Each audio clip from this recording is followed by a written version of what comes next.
Mesdames et messieurs, je vous souhaite la bienvenue dans ce Inktip Live au sujet de l'ajustement rapide via l'éditeur de propriété. Nous allons donc voir cette fonction. Tout d'abord, j'ai ici un modèle et ici, j'ai des fondations qui ont 50 cm d'épaisseur. Je vais les changer parce que je vais toutes les changer. Tout d'abord, je fais vue de face, comme ça c'est beaucoup plus simple à sélectionner tous les éléments. Voilà. Ensuite, ici, je sélectionne cette partie. Et là, je reviens à la vue en perspective. Comme ça, on peut comprendre plus facilement qu'est-ce qui se passe. Ici aussi, je dois activer cette fenêtre de l'éditeur de propriété. Vous voyez, automatiquement, il détecte qu'est-ce qu'on a sélectionné, etc.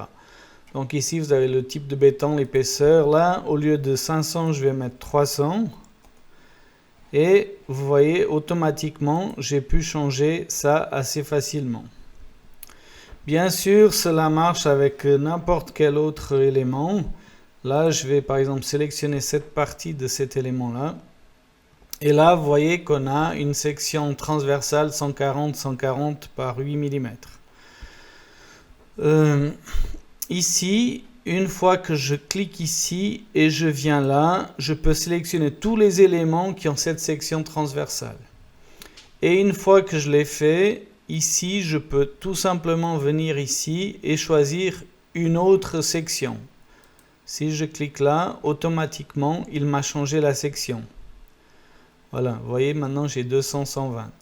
Vous pouvez aussi, bien sûr, ajouter une autre section. Si je viens là, automatiquement, je viens ici, rectangulaire,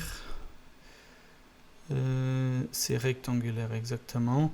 Par exemple, si je viens là, ici, je peux par exemple prendre cela, 250-50, 6,3, faire valider, et automatiquement, il me les a changés, vous voyez.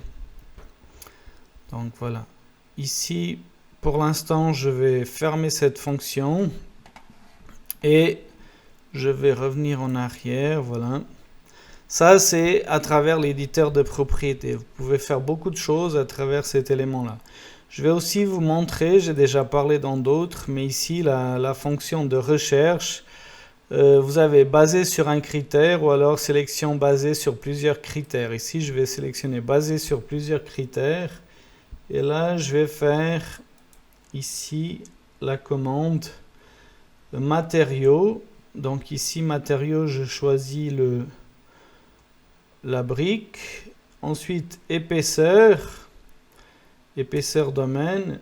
Et je mets inférieur à 150.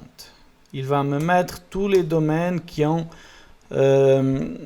sont inférieurs à 150 mm. Donc ici, voilà, on a des domaines qui ont une épaisseur inférieure à 150 mm.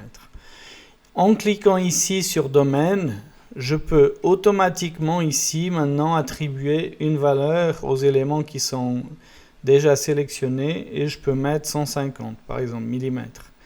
Si je valide, automatiquement il m'a mis ces éléments à 150. Voilà.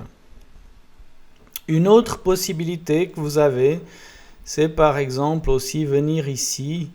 Et là, vous voyez que les chevrons, ils ont un type de matériau, c'est du C16.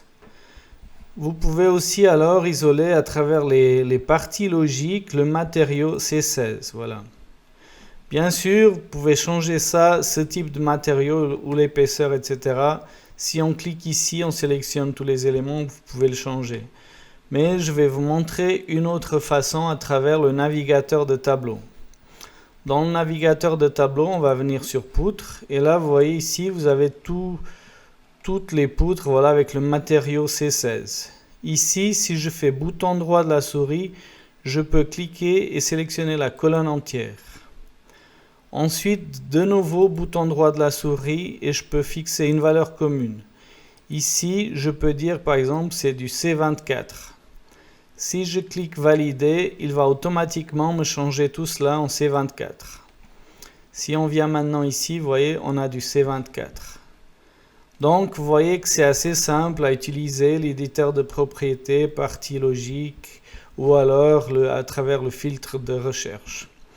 Voilà, pour aujourd'hui, c'est un peu tout ce que je voulais vous montrer dans ce Inktip Live. Donc, je vous remercie de m'avoir suivi et à très bientôt. Merci beaucoup. Au revoir.